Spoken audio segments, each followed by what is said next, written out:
So my friend sent me the book The Haunting of Hill House by Shirley Jackson, and I instantly was drawn to the book, and I read it and really enjoyed it. And I absolutely love anything that has to do with the symbolism of a house for the psyche, which is, in my opinion, what that book is. And the merging between self and the setting is very, very interesting. However, that's not what this video is about. There was one line in the book that was just, I thought, the most wonderful illustration of how this works. And so, for the backstory, the the haunting that happens in the house seems to target the main character. And at first she is with these other people in the house, and so she is concerned and unsettled that it's her name on the wall. And she's starting to feel unsettled, and she says something that triggers the doctor who's in charge of the whole experiment that they're doing there to say to her, "No one is blaming you, Eleanor." And the sentence goes, "No one is blaming you, Eleanor." Eleanor felt reproved. So this is exactly how our emotions work. And this is being lost in thought, or lost in the matrix, so to speak, is when we believe the contents of the thought and don't look at the emotion itself. So Eleanor is feeling blamed, and then she says something that sort of shows that this is what she's feeling. And so the doctor says this to try to calm that fear and let her know it's not about you. No one is actually blaming you. She doesn't take it to mean that nobody is actually blaming her. She takes it as another thing that she has done wrong. So the important thing to realize is that when we're feeling any sort of negative emotion, everything is going to be colored and distorted through the light of that emotion. And that emotion really has nothing to do with anything that's going on whatsoever. And this is when we can start to utilize teachings and utilize the emotional scale as a tool. And we can, and most importantly, see through the content of the thoughts and see and go into the feeling of it and drop the content of the thoughts. So that's what we're doing. So often people do this with spiritual teachings when somebody points out to you what you're doing or what you're thinking or what you're focused on. We blame the teacher, we blame the teaching, we want to shoot the messenger because we're acting from that place of disconnection. And this is why so many of our relationships kind of go back and forth. And a lot of our striving to try to be liked by other people is so in vain, because someone can only appreciate you on the level of which they are appreciating themselves, or from the emotional standpoint or vibration, or in other words, if you are thinking in thoughts of a separate self, or thoughts of lack, or thoughts of discord, that's going to color anything you see. And you're not going to see appreciation, whether it comes from the setting you're in or from the person you're with.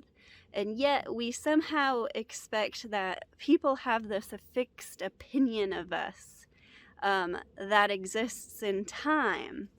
And we're much more fluid than that. So it can be very freeing to let go of the need to control how others feel about us, because we can't do that. and to let go of the control of how we feel about ourselves. So something that many people will say is that they feel an underlying sense of unease, or like something isn't right, and that drives them. And then the more that they get into enlightenment, the more they see the possibility that they could be free of this.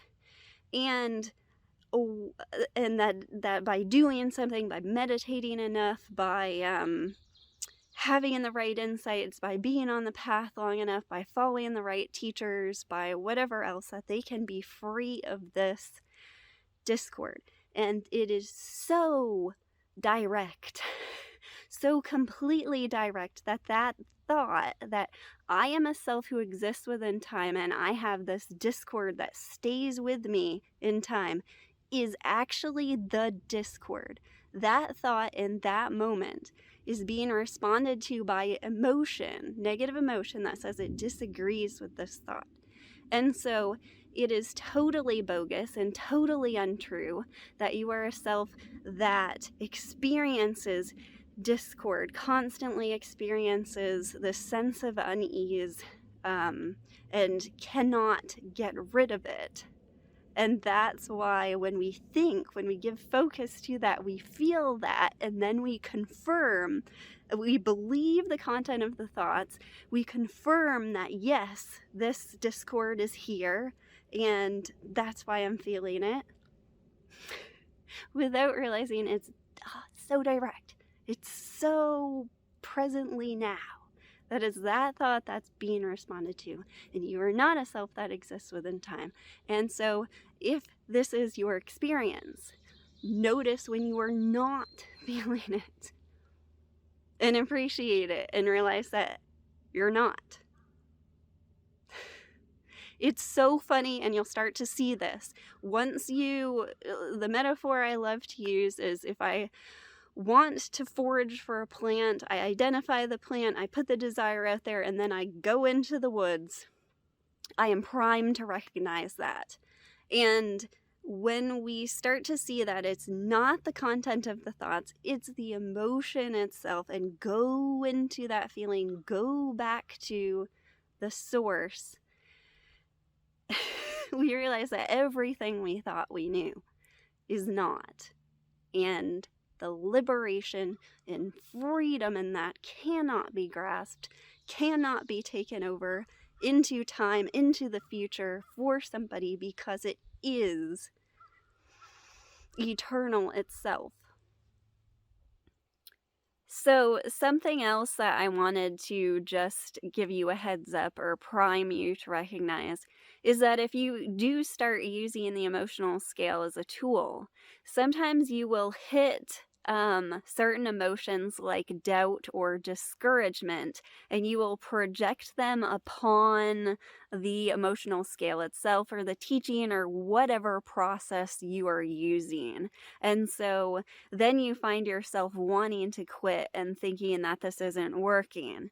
And then you see that you're believing the thoughts about the emotional scale, and you recognize that you are in doubt, and then the light shines in and we see the hilarity of it. That's why the emotional scale is so powerful. And then we can see when we're starting to do this with other techniques or whatever. Seeing this in meditation is very, very powerful. When we see thoughts come up that are like, nah, I can't meditate anymore, we start to doubt our ability to sit for however long, or to actually do the meditation. And we don't see that that's a thought to let go of. We don't see, oh, that's a thought. And when you really see, oh, that's a thought, and you see that there's no question of you being able to meditate, that it's just who you are, it's very freeing and very funny. And yeah, don't project the emotion onto the thing that's trying to help you. And if people would not do this with psychotherapy or any meditation or any kind of therapy, but to see that it's the emotion, they would really don't quit before the light shines through. That's all I'm saying. And you are that light. There's nothing you need. There's none of it. You don't need any of it. You don't need anything, anyone, any of it. You're already that free, but stick with it, because you're eternally present. Okay, so here's one more example. I was leaving the trail and I saw this dandelion and I looked at it and I started thinking, I haven't really appreciated spring this year. I've been busy. I've been doing things. I haven't really looked at things. I haven't fully appreciated the complete magic of the dandelion. So I pick this dandelion and I'm not actually appreciating the dandelion. I'm feeling the discord of that thought. See how ironic that is?